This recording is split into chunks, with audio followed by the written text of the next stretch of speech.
Part 2 की चर्चा करते हैं। तो आइए हम लोग पढ़ते हैं साहित्य का पार्ट 2। और इसमें इस समय हम लोग पढ़ेंगे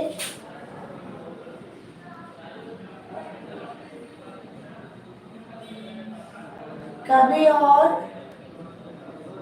उनके उपनाम। तो आप सभी भी डालिए कवि और उनके उपनाम। तो आइए एक तरफ हम लिखते हैं कवि और एक तरफ इन कवियों के उपनाम। तो चलिए ध्यान देते हैं। कवि का नाम मलिक मोहम्मद, और मलिक मोहम्मद को हम लोग कहते क्या है? जायसी।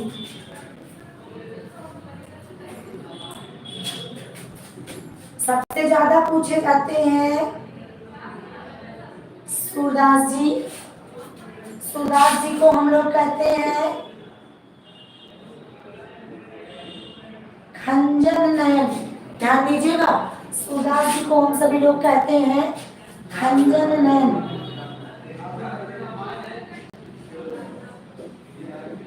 अष्टछाप का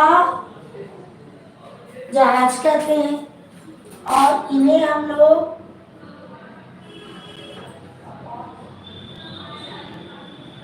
वात्सल्य सम्राट भी कहते हैं।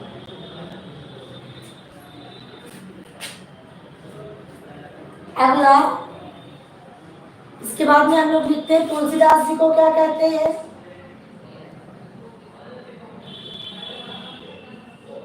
तुलसीदास जी को क्या क्या कहते हैं? तो तुलसीदास जी को हम लोग मानस का हंस कहते हैं। क्या कहते हैं? मानस का हंस कहते हैं। और क्या कहते हैं?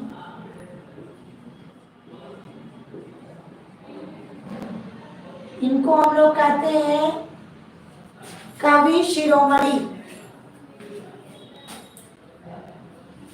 और तुलसीदास जी को कहते हैं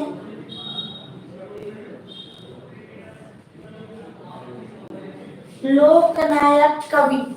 क्या कहते हैं? लोकनायक कवि। उसके बाद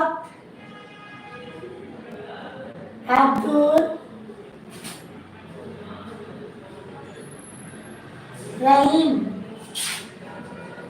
इनको हम लोग क्या कहते हैं? अब्दुल रहीम खान को हम लोग कहते हैं खाने खाना। फिर से एक बार चेक कर लेते हैं। मलिक मोहम्मद जी को हम लोग जानते हैं किस नाम से? जायसी के नाम से। सूरदास जी को हम लोग कहते हैं खंजन नयन, अष्टछाप का जहाज और वात्सल्य सम्राट। क्यों कहते हैं? एक पक्षी खंजन होता है जिसकी आंखें उसके शरीर के अंदर घुसी हुई सी होती हैं, फिर भी वो बहुत बहुत दूर दूर तक की चीजों की अनुभूति कर सकता है। अष्टछाप का जहाज कहते हैं इनको, और वात्सल्य सम्राट भी कहते हैं। वेदों के ज्ञाता को वेदज्ञ कहते हैं। बाकी अलग अलग वेदों के ज्ञाता को अलग अलग नामों से जानते हैं हम लोग। जैसे ऋग्वेद के ज्ञाता को होर्ती कहते हैं, यजुर्वेद के ज्ञाता को आर्धवयु कहते हैं, सामवेद के ज्ञाता को उद्गाता कहते हैं, और वेदों के ज्ञाता को वेदज्ञ कहते हैं। संतुष्ट है बच्चों? आगे बढ़े चलो। तो और तुलसीदास को हम लोग क्या कहते हैं? मानस का हंस कहते हैं, कवि शिरोमणि कहते हैं, और लोकनायक कहते हैं। और अब्दुल रहीम खान को हम लोग खाने खाना कहते हैं। अलग अलग बता दें तो हम बोलते हैं, नहीं मेरा टॉपिक अलग अलग हो जाएगा। हम बोलते हैं, आप सभी सुन लें, बोर्ड पे नहीं लिखेंगे। वेदों के ज्ञाता को वेदज्ञ कहते हैं, ऋग्वेद के ज्ञाता को होर्ती कहते हैं,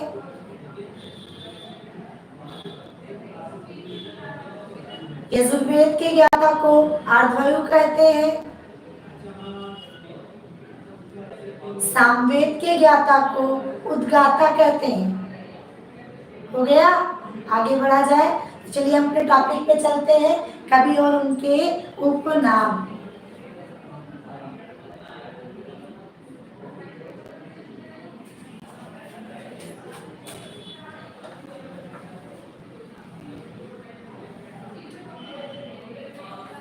हो गया बेटा इतना। इसके बाद हम अगला नाम लिखते हैं। अगला नाम है आपके कवि केशवदास जी का। केशवदास जी को हम क्या कहते हैं? अगले कवि कौन? केशवदास जी। और केशवदास जी को हम कहते हैं कठिन काव्य का तेज। यहाँ से एक और क्वेश्चन आता है, केशवदास की किस रचना के कारण उन्हें कठिन काव्य का प्रेत कहा गया है? क्वेश्चन सभी लोग फिर से सुनेंगे। केशवदास की किस रचना के कारण उन्हें कठिन काव्य का प्रेत कहा गया है? और इस रचना का नाम है रामचंद्रिका। रचना का क्या नाम है?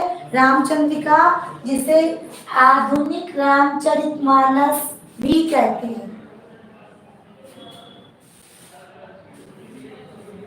हो गया, आगे बढ़ते हैं। अगले हैं आपके मतीराम जी।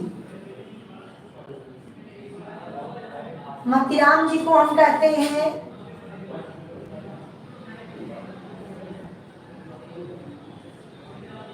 पुराने पंथ के पथिक। मतीराम जी को क्या कहते हैं? पुराने पंथ के पथिक कहते हैं। और अब पारी आती है किसकी?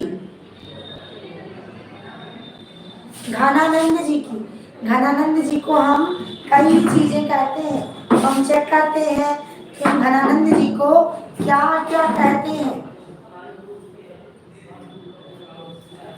हम घनानंद जी को कहते हैं प्रेम का पीर कवि। क्या कहते हैं घनानंद जी को? प्रेम का पीर कवि कहते हैं। घनानंद जी को हम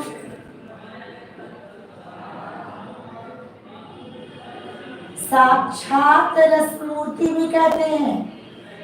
और एक इम्पॉर्टेंट बात, घनानंद जी को हम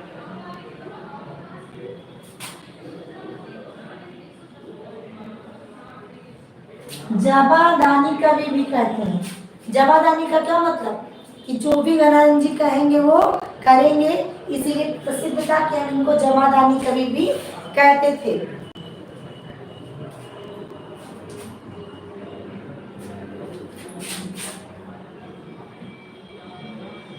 सैयद गुलाम नबी, इनके नाम से तो इनको हम लोग बहुत कम जानते हैं। हम लोग इन्हें किसी और नाम से जानते हैं।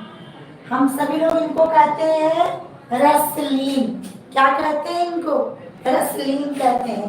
केशवदास जी को कठिन काव्य का प्रेत कहते हैं। यहाँ से एक क्वेश्चन आता है, केशवदास की किस रचना के कारण उन्हें कठिन काव्य का प्रेत कहा गया है? और रचना का नाम है रामचंद्रिका। इसके अलावा मतीराम को कहा जाता है प्रेम का पुराने पंथ के पथिक। मतीराम कुछ भी नया नहीं किए थे, पुराने रचनाओं के ही अकॉर्डिंग लिखते थे, इसीलिए उनको पुराने पंथ का पथिक कहते थे। घनानंद जी को प्रेम का पीर कवि कहते हैं और साक्षात रसमूर्ति भी कहते हैं। साथ साथ इन्हें जबादानी का दावा करने वाले कवि भी कहते हैं। सैयद गुलाम नबी जी को हम कहते हैं रसलीन। क्या कहते हैं? रसलीन। तो इतना नोट कीजिए, फिर और आगे बढ़ के इम्पोर्टेंट कवि और उनके उपनाम पे।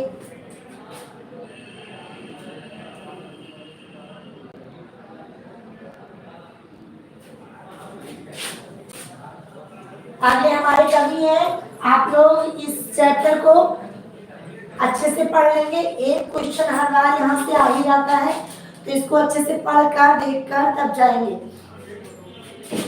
अगले हमारे कवि का नाम है जगन्नाथ दास जी, जिन्हें हम जानते हैं रत्नाकर के नाम से। किस नाम से? रत्नाकर के नाम से हम इनको जानते हैं। अगले हैं, इसी में हम बताते चलेंगे साहित्य की कुछ खास चीजें। आप लोग अपने पेन कॉपी लिए रहेंगे साथ में, लिखने के साथ साथ उन खास पॉइंट को नोट करते करते चलेंगे। तो राजा शिव प्रसाद, इनको हमने उपाधि दी है कौन सी? सितारे हिंद की। अब यहाँ से कुछ क्वेश्चन है, उनको नोट कीजिए। राजा शिव प्रसाद सितारे हिंद से यहाँ से क्वेश्चन आता है कि हिंदी में अरबी ध्वनियों का प्रचार प्रसार करने वाले व्यक्ति का नाम क्या है? क्वेश्चन पुनः सुने और नोट करें। हिंदी में अरबी ध्वनियों का प्रचार प्रसार करने वाले व्यक्ति का नाम क्या है? तो क्या नाम है? राजा शिव प्रसाद सितारे हिंद। एक और क्वेश्चन, अरबी में अरबी ध्वनियों के इफ्ता वाली ध्वनियों को हमारी हिंदी भाषा में किसने सर्वप्रथम प्रयोग किया?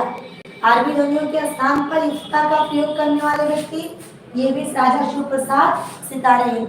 दो क्वेश्चन इनसे बनते हैं। इन्होंने सबसे पहले प्रयोग किया किसका? इफ्ता का प्रयोग। और दूसरी बात, इन्होंने सबसे पहले प्रयोग किया हिंदी में अरबी ध्वनियों का भी प्रयोग किया। बात समझ में आ रही है ना?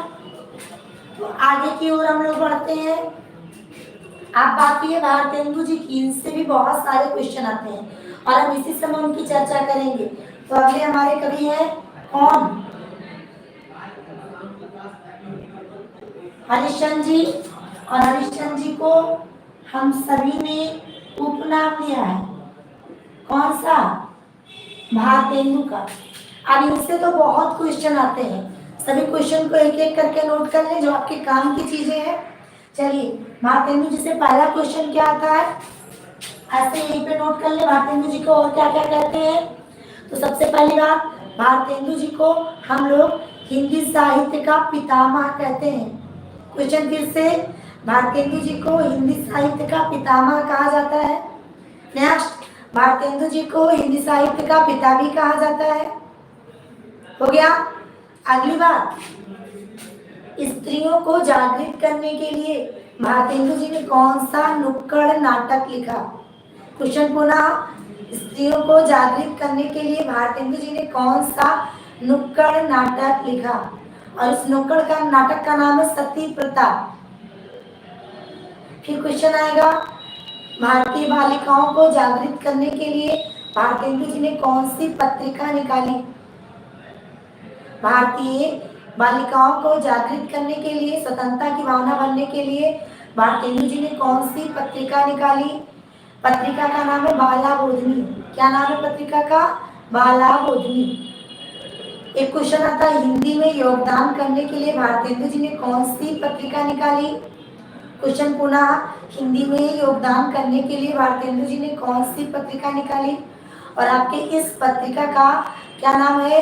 काव्य वचन सुधा। पत्रिका का क्या नाम है? काव्य वचन सुधा। तीनों क्वेश्चन को नोट कर लेंगे। और अब इन्हें कहते क्या है? भारतेंदु के अलावा हिंदी साहित्य का अग्रदूत कहते हैं, हिंदी पुनर्जागरण का जनक कहते हैं,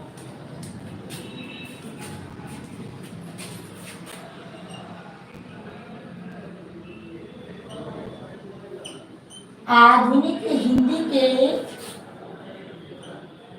पिता भी कहे जाते हैं।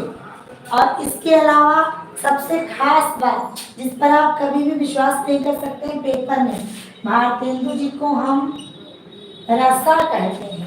क्या कहते हैं? रसा कहते हैं। तो एक बार फिर से हम अपनी सभी बातों को दोहराते हैं। जगन्नाथ दास जी को हम लोग जानते हैं किस नाम से? रत्नाकर के नाम से। राजा शिव प्रसाद को जानते हैं सितारे हिंद के नाम से। राजा शिव प्रसाद सितारे हिंद ने हिंदी भाषा में अरबी ध्वनियों के प्रयोग की शुरुआत की। दूसरी बात, राजा शिव प्रसाद सितारे हिंद ने अरबी ध्वनियों की पहचान के लिए सबसे पहले इफ्ता ध्वनि की शुरुआत भी की।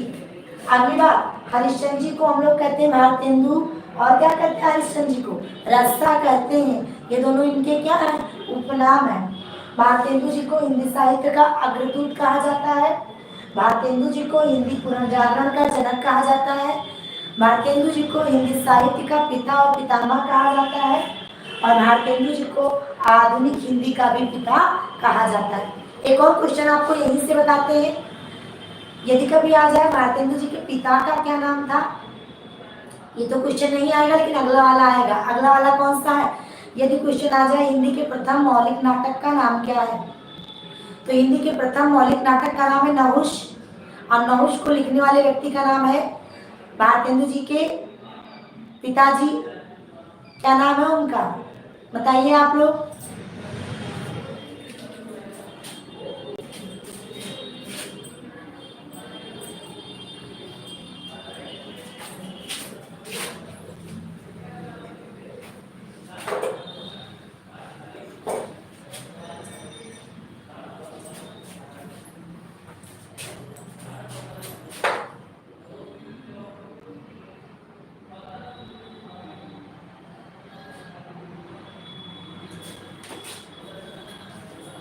बहुत बढ़िया, बहुत बढ़िया, बहुत ही बढ़िया। गुलशन दुबे जी, इनके पिताजी का नाम है गोपाल चंद्र गिरधर दास। बहुत सही आंसर है। इनके पिता जी का नाम है गोपाल चंद्र गिरधर दास, जिन्होंने लिखा हिंदी का प्रथम मौलिक नाटक। और उस प्रथम मौलिक नाटक का नाम क्या है? नहुष। चलिए आगे की ओर बढ़ते हैं। जो बच्चे कवि हैं उनके भी उपनाम को लिख लेते हैं।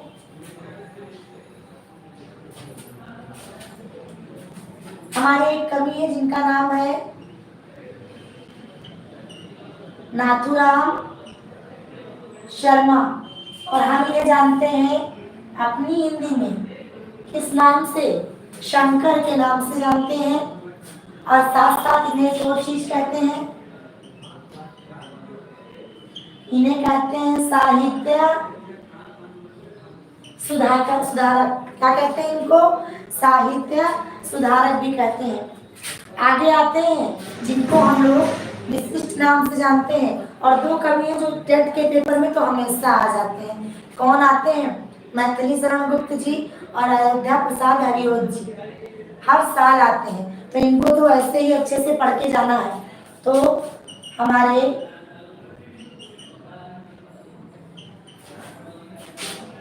अयोध्या सिंह उपाध्याय जी को सबसे पहले तो हम लोग कहते हैं क्या? किस नाम से जानते हैं? हरिऔध के नाम से जानते हैं। हरिऔध, बहुत बढ़िया। एक और भी कहते हैं। चलिए गुलशन दुबे जी, अगला क्या कहते हैं? हरिऔध के और एक और भी चीज इनको कहते हैं। क्या कहते हैं इनको? इनको कहते हैं कवि सम्राट। हरिऔध भी कहते हैं, और साथ साथ हम इनको एक और चीज कहते हैं। क्या कहते हैं? कवि सम्राट कहते हैं। अच्छा, अगले हमारे कवि जिनके बारे में अभी भी हम लोगों ने चर्चा की थी, और अभी इनके बारे में कुछ और चर्चा करते हैं। मैथिली शरण गुप्त जी को क्या कहा जाता है? इनको कहा जाता है देश का प्रथम राष्ट्र कवि। क्या कहते हैं इनको? देश का प्रथम राष्ट्र कवि। और साथ ही साथ हम इन्हें जानते हैं किस नाम से? दद्दा के नाम से जानते हैं। अब यहाँ से खास क्वेश्चन उठते हैं उपाध्याय जी और किससे? मैथिली शरण गुप्त जी से।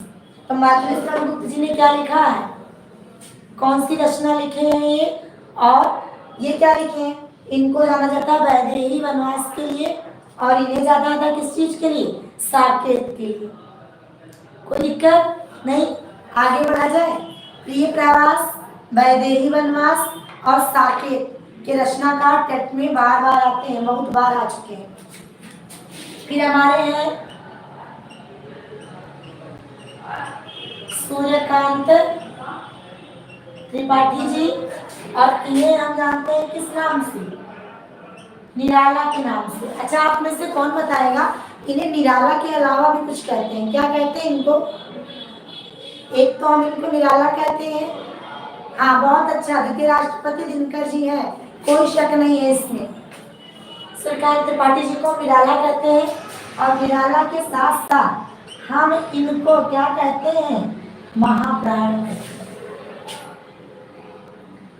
अच्छा चलो, जितने बच्चे ऑनलाइन है इस तरह हमको एक प्रश्न के जवाब देंगे तुरंत और तुरंत। हमको बताइए, हिंदी का प्रथम शोक गीत किसने लिखा है? हिंदी का प्रथम शोक गीत किसने लिखा है और उस शोक गीत का क्या नाम है? कमेंट करके तुरंत बताएं।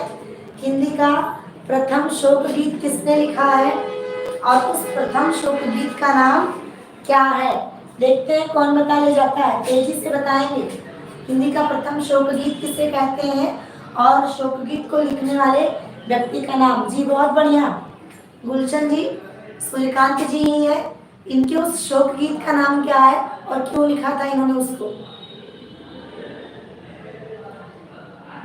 चलिए हम बताते हैं।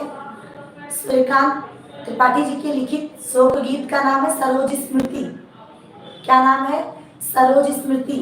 अपनी ही 16 वर्षीय पुत्री के मृत्यु के उपरांत इन्होंने एक पुस्तक लिखी थी जिसका नाम था सरोज स्मृति, और उसको हिंदी का प्रथम शोक गीत कहा जाता है।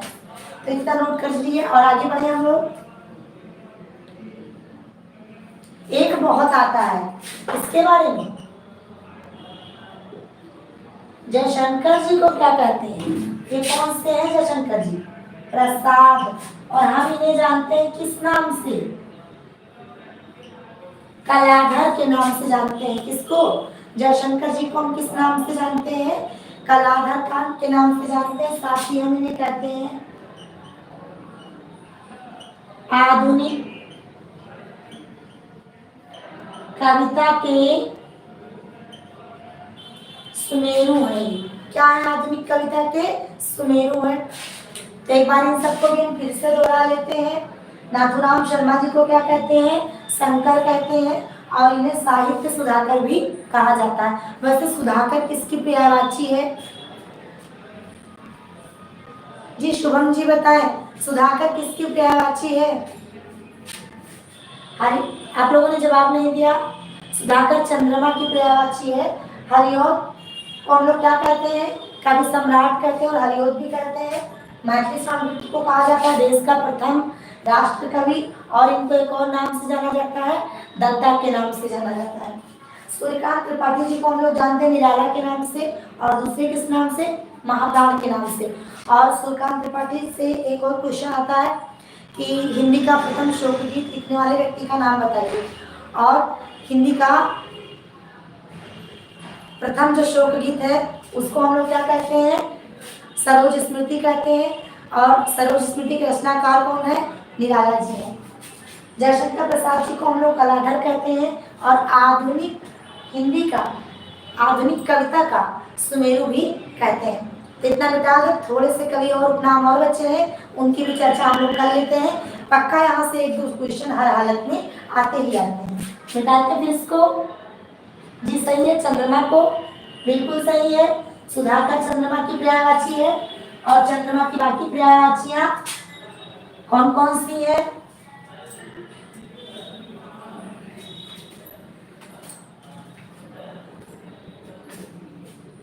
जी बिल्कुल, वाक तोड़ती पत्थर के भी रचनाकार रही है, और पहले भी क्लास में भी हमने आपसे एक प्रसंग की चर्चा की थी कि वाक तोड़ती पत्थर लिखते समय इन्होंने महादेवी के द्वारा भेंट किया गया शाल किसको दे दिया था? पत्थर तोड़ने वालों को दे दिया था, और उस पर महादेवी जी बहुत गुस्सा हुई थी। क्लास में हमने चर्चा भी किया था। और आपको पता है इनको एक और चीज कहते हैं, सूर्यकांत त्रिपाठी निराला जी को हिंदी साहित्य का ऑर्डर दानी कवि कहते हैं। ऑर्डर दानी शिव जी की पर्यायवाची भी है। जो बिना सोचे समझे दान करे ऐसे व्यक्ति को क्या कहते हैं? ऑर्डर दानी कवि कहते हैं। तो इनको भी हम लोग क्या कहते थे? ऑर्डर दानी कवि कहते थे। हो गया, आगे बढ़ रहे। भास्कर सूर्य की पर्यायवाची है, भास्कर चंद्रमा की पर्यायवाची बिल्कुल भी नहीं है। अच्छा, उसके बाद हमारी कवियत्री कौन? महादेवी वर्मा जी। अभी भी हम लोग इन्हीं की चर्चा कर रहे थे। निराला जी के साथ एक ही कॉलोनी में रहती थी और उनको शाल दी थी कि उनको ठंडक ना लगे, और वो शाल लेके गए, किसको दे आए? पत्थर तोड़ने वालों को दे आए कि उनको ठंडक ना लगे, और इसीलिए उनको हम लोग ऑर्डर गाने कवि के नाम से जानते हैं। तो महादेवी वर्मा जी को हम लोग कहते हैं, क्या कहते हैं? आधुनिक मीरा। और साथ साथ एक पत्तियां आती हैं, मैं नीर भरी दुख की बदरी। पंक्तियां ध्यान से सुनिएगा। यदि पंक्ति आ गई मैं नीर भरी दुख की बदरी, किसने लिखा? तो महादेवी वर्मा ने लिखा। और यदि आ जाए वह नीर भरी दुख की बदरी, किसने लिखा? तो निराला जी ने लिखा। हो गया। तो महादेवी जी को हम लोग कहते हैं आधुनिक मीरा। और एक बात कहते हैं इनको आधुनिक हिंदी की प्रथम कवयित्री भी कहते हैं। किसकी? आधुनिक हिंदी की। क्वेश्चन पे ध्यान देंगे क्योंकि मेल खाने पर प्रश्नों के उत्तर गलत हो सकते हैं। कवित्री देख लीजिए कैसे लिखा जाएगा। ये सही कवित्री है, वर्तनी भी जरूर आती है। किनकी किनकी आती है हम दोहरा देते हैं, एक बार पुनः दोहराते हैं। किनकी किनकी हर बार वर्तनी आती है? उज्जवल, रचयिता, आशीर्वाद, कवित्री, मिष्ठान, ऋषिकेश, आंगन, पिंजरा, राज्यपाल, दुर्भिक्ष, अंत्येष्टि, सुलोचना, सरोजनी, गृहिणी, ब्रज किशोर, ब्रजनंदन। ये सब हर बार आने वाले पद हैं, एक बार इनको जरूर चेक करके जाएंगे। चलिए अब महादेवी जी के बारे में कुछ खास बात। एक क्वेश्चन आता है, क्वेश्चन को नोट करते चलेंगे। आज से कल में पूरा साहित्य पढ़ा दिया जाएगा, जितने में से आने की संभावना है। तो जो प्रश्न बीच बीच में बोले जा रहे हैं उनको भी नोट करते चलिए। एक क्वेश्चन आता है, हिंदी में सर्वाधिक स्मृति रचनाएं लिखने का श्रेय किसको जाता है? या हिंदी में सर्वाधिक स्मृति लेख लिखने का श्रेय किसको जाता है? तो आंसर होगा महादेवी वर्मा जी। अगला क्वेश्चन आता है कि हिंदी में सर्वाधिक रेखा चित्र किसने लिखे हैं? सर्वाधिक रेखा चित्र किसने लिखे हैं? तो सर्वाधिक रेखा चित्र लिखने वाले कवयित्री का भी नाम क्या है? महादेवी वर्मा। अच्छा, यदि आ जाए हिंदी की प्रथम कवयित्री, ध्यान दीजिएगा, यदि क्वेश्चन आ जाए हिंदी की प्रथम कवयित्री किससे माना जाता है, तो किसको कहते हैं? मीराबाई को कहते हैं। लेकिन यहाँ जाए भक्ति काल की प्रथम कवयित्री किसे कहते हैं? प्रश्नों को नोट करते चलेंगे। भक्ति काल की प्रथम कवयित्री किसे कहते हैं? तो फिर आपका उत्तर हो जाएगा सहजोबाई। भक्ति काल की प्रथम कवयित्री सहजोबाई, हिंदी की प्रथम कवयित्री मीराबाई, और आधुनिक हिंदी की प्रथम कवयित्री महादेवी। आप लोगों ने कहा एक बार ऋषिकेश लिख दीजिए, ऐसे थोड़ा सा यहीं पे लिख दीजिए। ये ऋषिकेश की वर्तनी है, इसको हम लोग ऋषिकेश बोलते हैं। ऋषिकेश पढ़ते हैं, ऋषिकेश सुनते हैं, लेकिन वास्तव में ये क्या है? ऋषिकेश है। और ऋषिकेश का मतलब क्या होता है? खुशियों का खजाना। तो चलिए आगे की ओर बढ़ते हैं। अब बात आती है किसकी? पंत जी की। क्या नाम था इनका? सुमित्रा नंदन। और इनका उपनाम क्या है? एक तो हम इनको पंत कहते हैं, ऊपर से हम इनको कहते हैं प्रकृति का सुकुमार कवि। क्या कहते हैं इनको हम लोग? प्रकृति का सुकुमार कवि। और एक और चीज भी हम लोग इनको कहते हैं, इनका नाम है गोसाई दत्त। क्या नाम है इनका? गोसाई दत्त भी हम लोग इन्हीं को कहते हैं। अच्छा, एक बहुत ही इम्पोर्टेंट क्वेश्चन है, और इनका तो पिछले ही टेट में पूछा गया था कि वास्तविक नाम बता दीजिए। याद आ रहा है आप लोगों को? कौन? वैद्यनाथ मिश्र जी। हम लोग वैद्यनाथ मिश्र जी को इनके नाम से जानते ही नहीं है, हम लोग इनको किसी और नाम से जानते हैं। और इसीलिए पिछली बार टेट के पेपर में बहुत सारे लोग गलत करके चले आए थे। आपको याद आ रहा होगा वैद्यनाथ मिश्र जी कौन है? इनको कहते हैं नागार्जुन। क्या कहते हैं इनको? नागार्जुन कहते हैं, और वैद्यनाथ मिश्र को हम लोग यात्री कवि भी कहते हैं, और वैद्यनाथ मिश्र को हम लोग जन कवि भी कहते हैं। क्या क्या कहते हैं? नागार्जुन, यात्री, और क्या कहते हैं? जन कवि भी कहते हैं। उसके पहले भी टेट में क्वेश्चन आया था, शिवमंगल सिंह का उपनाम क्या है? ये पिछली बार टेट में आया था, ये उसके पहले के टेट में आया था। शिवमंगल सिंह का उपनाम क्या है? शिवमंगल सिंह का उपनाम है सुमन। वैसे सुमन किसकी पर्यायवाची है? सुमन पर्यायवाची किसकी है? सुमन फूल की पर्यायवाची है। एक वाक्यांश आता है फूलों से, बिना खिले फूल को क्या कहते हैं?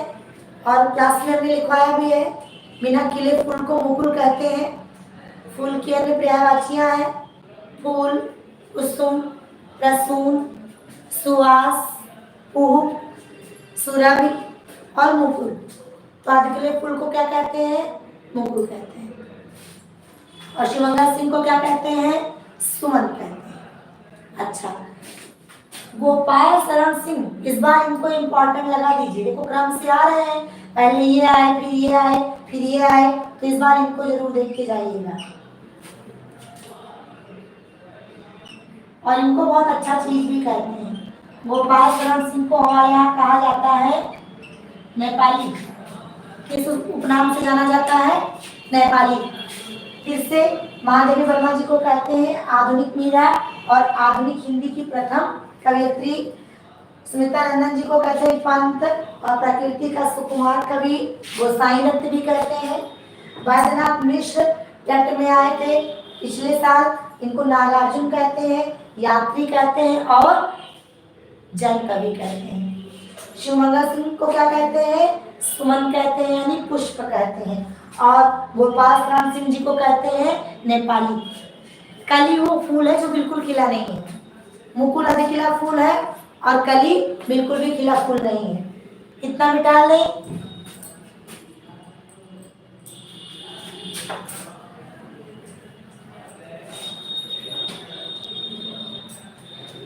एक क्वेश्चन आता है, हालावादी कवि किसे कहते हैं? उपनाम नहीं पूछता है, क्वेश्चन दे देता है। हालावादी कवि किसे कहते हैं? तो अमिताभ बच्चन जी के पिताजी का नाम क्या नाम है? हरिवंश राय बच्चन जी। तो हरिवंश राय बच्चन जी को हम जानते हैं किस नाम से?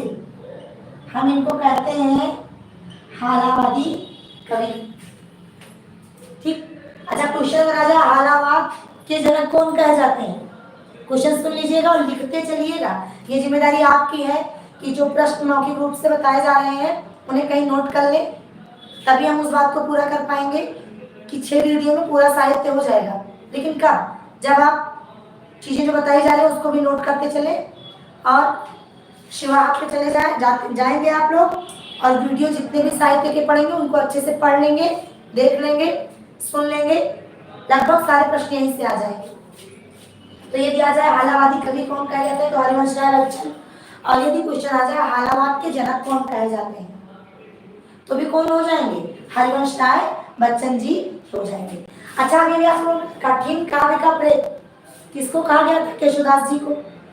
लेकिन अगर क्वेश्चन आ जाए कठिन गद्य का प्रेत किसे कहा जाता है, तो क्या कहेंगे? और एक टेस्ट में इनका भी पूरा नाम पूछा गया है और लोगों को नाम याद नहीं था। इनका नाम भी बहुत बड़ा है। क्या नाम है? सच्चिदानंद, हीरानंद, वात्स्यायन। और इनका उपनाम क्या है? अज्ञेय। और हम लोग जब याद करते हैं तो किसके नाम से याद करते हैं? अज्ञेय के नाम से ही जब याद करते हैं। और अज्ञेय को कहा जाता है कठिन गद्य का प्रेत। क्या कहा जाता है अज्ञेय को? कठिन गद्य का प्रेत कहा जाता है। एक है हमारे यहाँ शमशेर बहादुर सिंह, और इन्हें कहा जाता है कवियों के कवि। शमशेर बहादुर सिंह को क्या कहा जाता है? कवियों के कवि। अच्छा, गजानन माधव का नाम भी एक टेट में पूछा गया है। इसका मतलब हर साल के टेट में एक उपनाम से क्वेश्चन जरूर आता है। एक बार पूछा गया, पूछता कैसे है? मुक्तिबोध का वास्तविक नाम बताइए, सुमन जी का वास्तविक नाम बताइए, अज्ञे जी का वास्तविक नाम बताइए। इस तरीके से क्वेश्चन आता है। तो यहाँ से भी क्वेश्चन आता है जो हम अगली बात आपसे कहने जा रहे हैं कि मुक्तिबोध किसे कहते हैं और धूमिल उपनाम से कौन जाना जाता है। तो सबसे पहले मुक्तिबोध के लिए हमारे कवि हैं गजानन माधव। इनकी रचना का नाम आपको याद आ रहा होगा, बहुत अच्छी रचना है इनकी, चांद का मुंह टेढ़ा है। इनकी रचना का नाम क्या है? चांद का मुंह टेढ़ा है। और इनको कहते हैं, इनका उपनाम क्या है? मुक्तिबोध। हो गया। और आपके अगले एक राइटर हैं जिनका नाम है सुदामा पांडे। सुदामा पांडे जी। और सुदामा पांडे जी को हम लोग जानते हैं किस नाम से?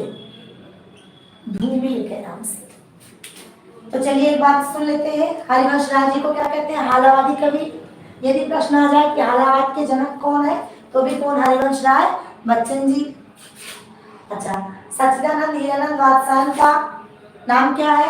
अज्ञेय। और इनको कहा क्या जाता है? कठिन गद्य का प्रेत। कठिन काव्य का प्रेत बहुत बार आया है, तो इस बार क्या रख लेंगे? कठिन गद्य का प्रेत। किसको कहते हैं? अज्ञेय जी को कहते हैं। शमशेर बहादुर सिंह जी को कहते हैं कवियों के कवि। गजानन माधव जी को कहते हैं मुक्तिबोध। और सुदामा पांडे जी को कहते हैं धूमिल। चंद राइटर और उनके उपनाम और बचे हैं, उनको भी हम लोग पढ़ लेते हैं। और आज के आज आप लोग इसको रख लेंगे और अगले वीडियो में सभी लोग एक बार इसको दोहरा लेंगे, ठीक है? तो मिटा देना इसको।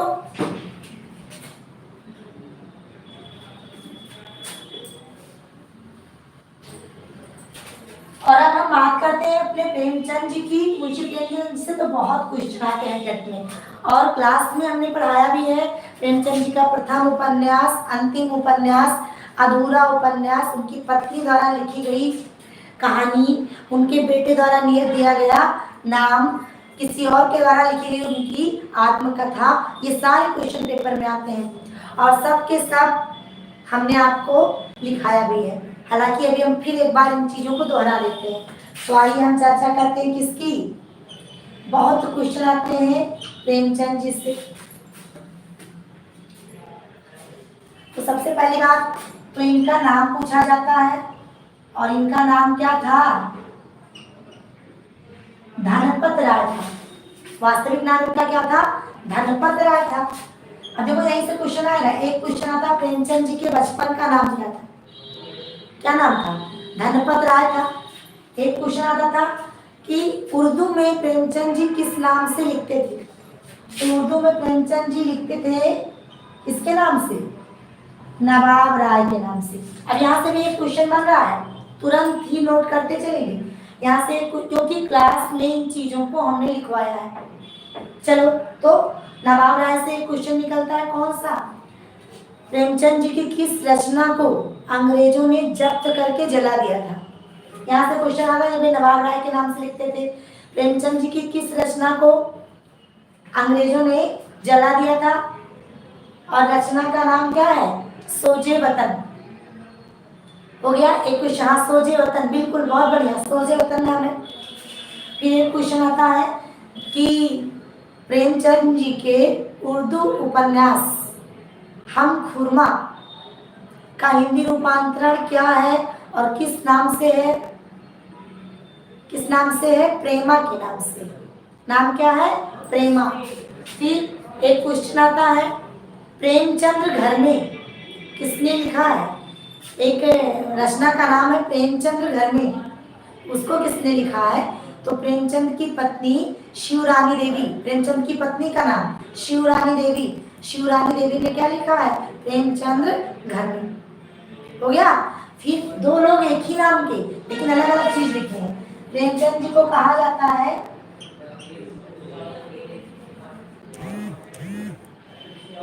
कलम का सिपाही। और ये कहने वाले व्यक्ति का नाम है अमृतलाल नागर। क्वेश्चन आता है प्रेमचंद जी को कलम का सिपाही किसने कहा है, और आपका उत्तर होता है प्रेमचंद जी को कलम का सिपाही अमृतलाल नागर जी ने कहा है। फिर एक क्वेश्चन आता है प्रेमचंद जी को ही कहते हैं कलम का मजदूर।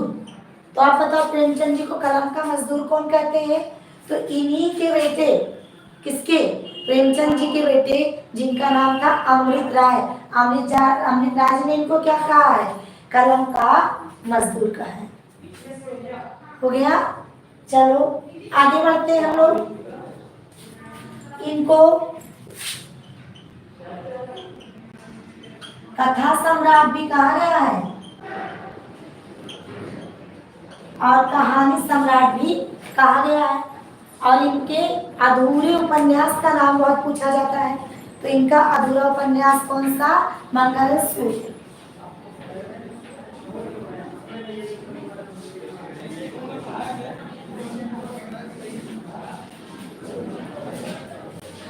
अगले हैं जी, बिल्कुल मंगलसूत्र कहा जाता है ना। चलो उसके बाद हम लोग अगली बात पे आते हैं। बस एक दो राइटर हमारे बच्चे हैं और उनको पढ़ लेते हैं, बस काम खत्म। हमारे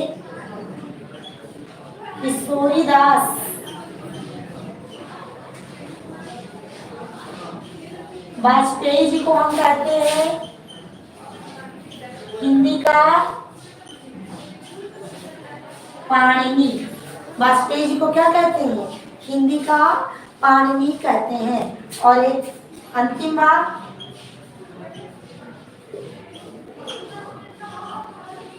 दुष्यंत कुमार जी को क्या कहते हैं, हिंदी गजलों का राजकुमार कहते हैं।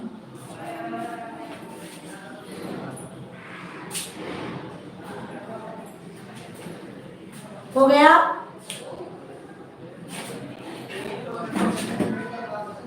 देखिए हमने क्या बताया है, कलम का सिपाही अमृतलाल जी ने लिखा है और कलम का मजदूर अमृत राय जी ने लिखा है। अमृतलाल नागर जी एक स्वतंत्र कवि थे जिन्होंने लिखा कलम का सिपाही, और कलम का मजदूर इनके खुद के बेटे ने लिखा जिसका नाम था अमृत राय। कोई दिक्कत तो नहीं किसी को। चलिए, कथा सम्राट कहा गया है, कहानी सम्राट कहा गया है, और किशोरीदास वाजपेयी को हिंदी का पाणिनि कहा गया है, और दुष्यंत कुमार को हिंदी गजलों का राजकुमार कहा गया है। अच्छा, यात्री कवि जन कवि तो नागार्जुन जी हो गए, लेकिन आज आए हिंदी में सर्वाधिक यात्राएं करने का श्रेय किसको जाता है, या अथातो घुमक्कड़ जिज्ञासा के रचनाकार कौन है इसमें, तो आपका आंसर होगा राहुल संकृत्यायन जी, जिन्होंने कहा है सैर कर दुनिया की गाफिल जिंदगानी, फिर कहा जिंदगानी घर रही तो नौजवानी, फिर कहा। तो आज जितनी भी रचनाएं आपने पढ़ी हैं इनको रख लेंगे और इनके उपनामों को भी रख लेंगे, और पक्का यहाँ से 2 से 3 क्वेश्चन साहित्य के मिल ही जाते हैं। ठीक है, तो कल जब हम लोग चर्चा करेंगे तो एक बार इन्हीं उपनामों को दोहरा देंगे। बिल्कुल, बहुत बढ़िया राहुल संकृत्यायन जी, आज आप लोग इनको दोहराएं। और इसके एक घंटे पहले एक वीडियो और पड़ा हुआ है जिसमें साहित्य पार्ट 1 लिखा हुआ है, उसको भी जरूर पढ़ लें। और मिलते हैं हम लोग अपने अगले वीडियो के साथ। ठीक, तो चलिए मिलते हैं हम लोग फिर से, तब तक आप लोग पढ़ते रहिए। धन्यवाद।